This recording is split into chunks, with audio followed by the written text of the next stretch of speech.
ടെക്നോയുടെ techno Camon 18 എന്ന പുതിയൊരു smart phone ഇപ്പം ഇന്ത്യൻ മാർക്കറ്റിൽ ലോഞ്ച് ചെയ്തിട്ടുണ്ട്. ഈ ഒരു ഫോൺ 15,000 രൂപ പ്രൈസ് റേഞ്ചിലാണ് വരുന്നത്. ഈ ഒരു വീഡിയോയിൽ നമ്മൾ നോക്കാൻ പോകുന്നത് ടെക്നോ കാമോൺ 18 എന്ന ഫോണിന്റെ വിശേഷങ്ങളാണ്.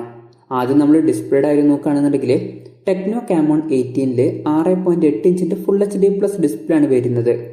ഇതിൽ അമോലെഡ് ഡിസ്പ്ലേ ഒന്നും ഉപയോഗിച്ചിട്ടില്ല, IPS LCD പാനലാണ് ഈ ഒരു ഫോണിൽ ഉപയോഗിച്ചിരിക്കുന്നത്. ഇപ്പം ഈ ഒരു പ്രൈസ് റേഞ്ചിൽ അമോലെഡ് ഡിസ്പ്ലേയുമായിട്ട് വരുന്ന ഫോണുകൾ വേണമെന്നുണ്ടെങ്കിൽ അതിനുള്ള ഓപ്ഷൻസും കാര്യങ്ങളൊക്കെ വരുന്നുണ്ട്. ഉദാഹരണം പറയുകയാണെന്നുണ്ടെങ്കിൽ സാംസങ് M32, സാംസങ് M21, അതുപോലെ തന്നെ motto G31, Redmi not 10, not 10s ഇതുപോലുള്ള ഫോണുകളൊക്കെ വരുന്നുണ്ട്. പിന്നെ ഈ ഫോണിൽ കൂടിയ റിഫ്രഷ് റേറ്റ് സപ്പോർട്ട് ചെയ്യുന്നതിന് പറ്റിയിട്ടുള്ള കാര്യങ്ങളൊന്നും പറഞ്ഞു കേട്ടിട്ടില്ല. അപ്പോൾ ഈ ഫോണിൽ മിക്കവാറും കൂടിയ റിഫ്രഷ് റേറ്റ് എന്നുള്ള ഫീച്ചർ സപ്പോർട്ട് ചെയ്യുന്നുണ്ടാവില്ല.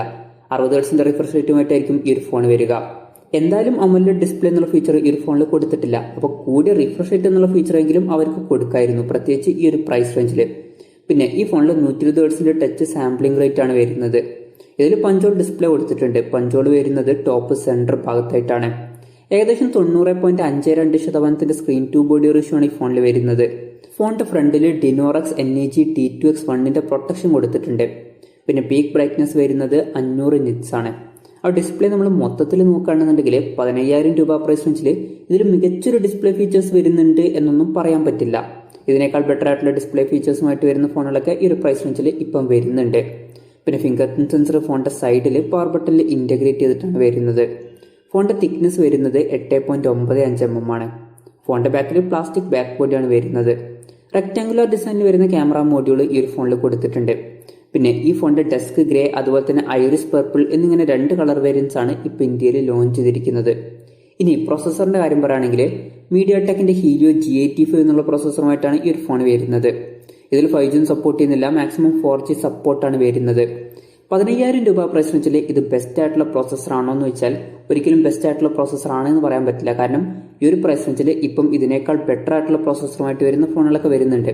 ഇപ്പം mediatekന്റെ തന്നെ കാര്യം പറയുകയാണെന്നുണ്ടെങ്കിൽ ഈ ഒരു പ്രൈസ് റേഞ്ചിലൊക്കെ ഇപ്പം ഇതിനേക്കാൾ ബെറ്റർ ആയിട്ടുള്ള mediatekന്റെ helio G95 പോലുള്ള പ്രോസസറുമായിട്ട് വരുന്ന ഫോണുകളൊക്കെ വരുന്നുണ്ട്. അപ്പോൾ നിങ്ങൾ മെയിനായിട്ട് ഈ ഒരു പ്രൈസ് റേഞ്ചിൽ നോക്കുന്നത് പെർഫോമൻസും കാര്യങ്ങളൊക്കെ ആണെന്നുണ്ടെങ്കിൽ ഇതിനേക്കാൾ ബെറ്റർ ആയിട്ടുള്ള പ്രോസസറുമായിട്ട് വരുന്ന ഫോണുകൾ വരുന്നുണ്ട്, അത് നോക്കുന്നതായിരിക്കും നല്ലത്. ഗെയിമിങ്ങിനും കുറച്ചും കൂടി ബെറ്റർ അതായിരിക്കും. പിന്നെ ഈ ഫോണിൽ 4 GB റാം ആണ് വരുന്നത്. അതുപോലെ തന്നെ 128 GB ഇന്റേണലും വരുന്നുണ്ട്. ഈ ഫോണിൽ മെമ്മറി ഫ്യൂഷൻ എന്നുള്ള ഫീച്ചർ വരുന്നുണ്ട്. അതായത് എക്സ്ട്രാ റാം വേണ്ട സമയത്ത് ഇന്റേണൽ മെമ്മറിയിൽ നിന്ന് കുറച്ച് മെമ്മറി എടുത്തിട്ട് അത് റാം ആയിട്ട് യൂസ് ചെയ്യും. അങ്ങനെ 3 GB റാം വരെ നമുക്ക് എക്സ്ട്രാ ലഭിക്കുന്നതായിരിക്കും.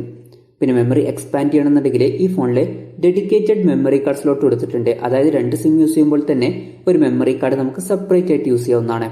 512 GB വരെ മെമ്മറി എക്സ്പാൻഡ് ചെയ്യാൻ പറ്റും. പിന്നെ ഈ ഒരു ഫോണിൽ DTS സൗണ്ട് സപ്പോർട്ട് ചെയ്യുന്നുണ്ട്. ഈ ഫോണിൽ 3.5 mm ഓഡിയോ ജാക്ക് കൊടുത്തിട്ടുണ്ട്. ആൻഡ്രോയിഡ് 11 ബേസ് ആയിട്ടുള്ള iOS സോഫ്റ്റ്വെയറുമായിട്ടാണ് ഈ ഒരു ഫോൺ വരുന്നത്. ക്യാമറയുടെ കാര്യം പറയുകയാണെങ്കിൽ ഫോണിന്റെ പിന്നിൽ ട്രിപ്പിൾ ക്യാമറ സെറ്റപ്പാണ് വരുന്നത്. 48 മെഗാപിക്സലിന്റെ f1.79 അപ്പേഴ്സിൽ വരുന്ന മെയിൻ ക്യാമറ സെൻസറാണ് ഈ ഒരു ഫോണിൽ വരുന്നത്. രണ്ടാമത് 2 മെഗാപിക്സൽ ഒരു ഡെപ്ത് സെൻസർ കൊടുത്തിട്ടുണ്ട്. മൂന്നാമത് ഒരു AI ലെൻസ് ആണ് കൊടുത്തിട്ടുള്ളത്. കുറച്ചു മുമ്പ് 15,000 രൂപ പ്രൈസ് റേഞ്ചിൽ വരുന്ന എല്ലാ ഫോണുകളിലും കാണുന്ന ഒരു കാര്യമായിരുന്നു ക്യാമറയിൽ അൾട്രാ വൈഡ് ആംഗിൾ ലെൻസ് എന്നുള്ള കാര്യം. പക്ഷെ അതിനുശേഷം 5G ഫോണുകളൊക്കെ വരാൻ തുടങ്ങിയപ്പം അൾട്രാ വൈഡ് ആംഗിൾ ലെൻസ് എന്നുള്ള കാര്യം പല ഫോണുകളിലും സ്കിപ്പ് ചെയ്യാൻ തുടങ്ങി. പക്ഷേ അതൊക്കെ 5G ഫോണുകളായതുകൊണ്ട് കോസ്റ്റ് കട്ടിങ്ങിന്റെ ഭാഗമായിട്ടാണ് അൾട്രാ വൈഡ് ആംഗിൾ ലെൻസ് ഒഴിവാക്കിയത് എന്ന് വേണമെങ്കിൽ പറയാവുന്നതാണ്. പക്ഷേ ഈ ഒരു ഫോണിന്റെ കാര്യത്തിൽ അങ്ങനെയൊന്നുമല്ല.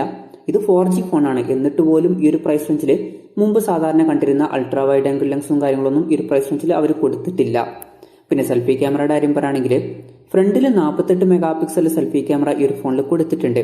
അത് എടുത്തു പറയേണ്ട ഒരു കാര്യം തന്നെയാണ്. സാധാരണ ഫ്രണ്ടിൽ നമുക്ക് അധിക ഫോണുകളിലൊന്നും 48 മെഗാപിക്സൽ സെൽഫി ക്യാമറ ലഭിക്കാറില്ല. പിന്നെ ഈ ഫോണിൽ 5000 mAh ബാറ്ററി കൊടുത്തിട്ടുണ്ട്. 18 വാട്ടിന്റെ ഫാസ്റ്റ് ചാർജിങ് സപ്പോർട്ട് ചെയ്യുന്നുണ്ട്. പിന്നെ Type-C ചാർജിംഗ് പോർട്ടുമായിട്ടാണ് ഈ ഒരു ഫോൺ വരുന്നത്.